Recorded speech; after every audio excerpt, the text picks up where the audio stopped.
CM Yogi Adityanath आज प्रदेश की राजधानी लखनऊ में शौर्य तिरंगा यात्रा में शरीक हुए, जहां उन्होंने अपने संबोधन में पाकिस्तान पर तीखा हमला बोला। देखिए ये रिपोर्ट।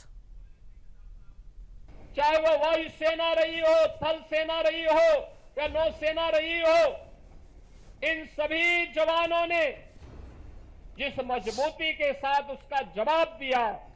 सीएम योगी के इसी अंदाज बयां का पूरा हिंदुस्तान मुरीद है। सीएम जब दुश्मन के खिलाफ बोलते हैं तो उनके जुबान से शब्द शोला बनकर निकलते हैं। सीएम योगी की जुबान से जब सेना के शौर्य का बखान हुआ तो दुश्मन अपने अंजाम को याद कर एक बार फिर थर्रा उठा। सीएम योगी बोल तो लखनऊ में रहे थे, लेकिन उनकी आवाज लाहौर तक गूंज रही होगी। जम्मू कश्मीर के पहलगांव में पर्यटकों के साथ जिस प्रकार की बीभत्स और बर्बर घटना को पाकिस्तान परस्त आतंकवादियों ने अंजाम दिया था, पूरा देश और पूरी दुनिया ने उसकी निंदा की थी। आतंकवाद का पोषक पाकिस्तान और उसके आका इस पूरी घटना में मौन बने रहे। स्वाभाविक रूप से भारत के आन मान शान की रक्षा करने के लिए प्रतिबद्ध हमारी सरकार ने जब ये सारे के सारे प्रमाण देने के बाद भी पाकिस्तान अपनी हरकतों से बाज नहीं आया, तो अंततः ऑपरेशन सिंदूर का एक अभियान चलाया गया। भारत का ऑपरेशन सिंदूर आतंकवाद के खिलाफ लड़ाई में दुनिया के लिए नजीर बन चुका है। दुनिया भारतीय सेना के शौर्य और साहस को देखकर हैरान है। दुश्मन परेशान है, क्योंकि इसी ऑपरेशन सिंदूर ने आतंक के पालनहारों के पल्ले में घुसकर आतंकिस्तान को खंडहर में तब्दील कर दिया। पहले दिन ही 100 से अधिक आतंकियों को और उनके परिवार से जुड़े हुए उन लोगों को जो प्रत्यक्ष रूप से इस पूरे आतंकी घटनाक्रम पर आतंकवाद के विष बेल को पालने पोषने में योगदान दे रहे थे, उनको जिस तरीके से उनके बीभत्स कृत्य की सजा दी गई, ये पूरे देश ने भी और पूरी दुनिया ने देखा है और भारत की सेना के बहादुर जवानों के पराक्रम और शौर्य का लोहा भी माना है।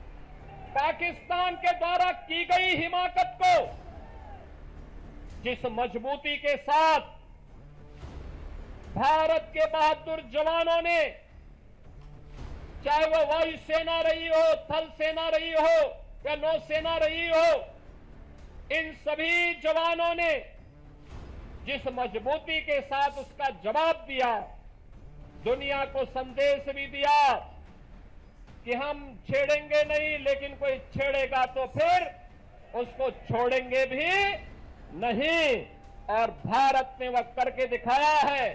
सीएम योगी लखनऊ में से भारत शौर्य तिरंगा यात्रा की शुरुआत करने पहुंचे थे। दरअसल पाकिस्तान के खिलाफ ऑपरेशन सिंदूर की सफलता के जश्न में बीजेपी देश भर में तिरंगा यात्रा निकाली जा रही है। इस तिरंगा यात्रा के जरिए बीजेपी ऑपरेशन सिंदूर के दौरान सेना के शौर्य की कहानी को देश के हर व्यक्ति तक पहुंचाना चाहती है। भारत माता की, भारत माता की। ऑपरेशन सिंदूर की सफलता पर देश भर में बीजेपी की तिरंगा यात्रा 13 मई से 23 मई तक 10 दिवसीय तिरंगा यात्रा निकाली जा रही है। यात्रा के जरिए पार्टी हर नागरिक तक पहुंचकर उन्हें ऑपरेशन सिंदूर की उपलब्धियों के बारे में बताएगी। संबित पात्रा, विनोद तावड़े, तरुण चुग और अन्य वरिष्ठ नेता अभियान के लिए समन्वय करेंगे। विभिन्न सामाजिक संगठनों के साथ पार्टी के वरिष्ठ नेता इस यात्रा का नेतृत्व करेंगे।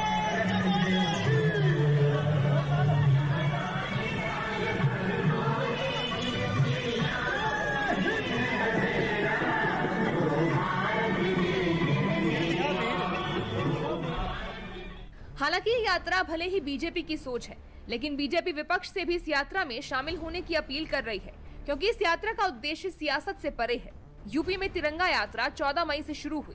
राजधानी लखनऊ से सीएम योगी ने इस तिरंगा यात्रा का आगाज अपने अंदाज में किया। एक तरफ सीएम योगी सेना के शौर्य का बखान कर रहे थे, तो दूसरी तरफ यह ऐलान भी कर डाला कि पाकिस्तान ने आतंक को पनाह देना बंद नहीं किया तो उसका अंत तय है।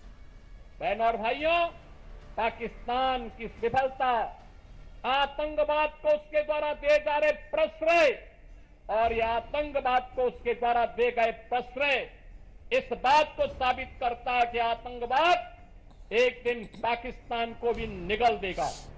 पूरी तरह खोखला हो चुका पाकिस्तान आज जिस प्रकार की हिमाकत कर रहा है, जिस प्रकार का दुस्साहस कर रहा है, ऑपरेशन सिंदूर उसका जवाब था। और आने वाले समय में तय है कि जो भी भारत की तरफ उंगली उठा करके देखेगा, भारत की बहन बेटियों के सम्मान के विरुद्ध उनकी सुरक्षा में सेंध लगाने का कार्य करेगा, उसके जनाजे में कोई रोने वाला भी नहीं मिलेगा। यह भारत का संकल्प मजबूती के साथ प्रधानमंत्री मोदी जी ने अपने संकल्प में और अपने संबोधन में व्यक्त किया है। हम आभारी हैं प्रधानमंत्री मोदी जी के।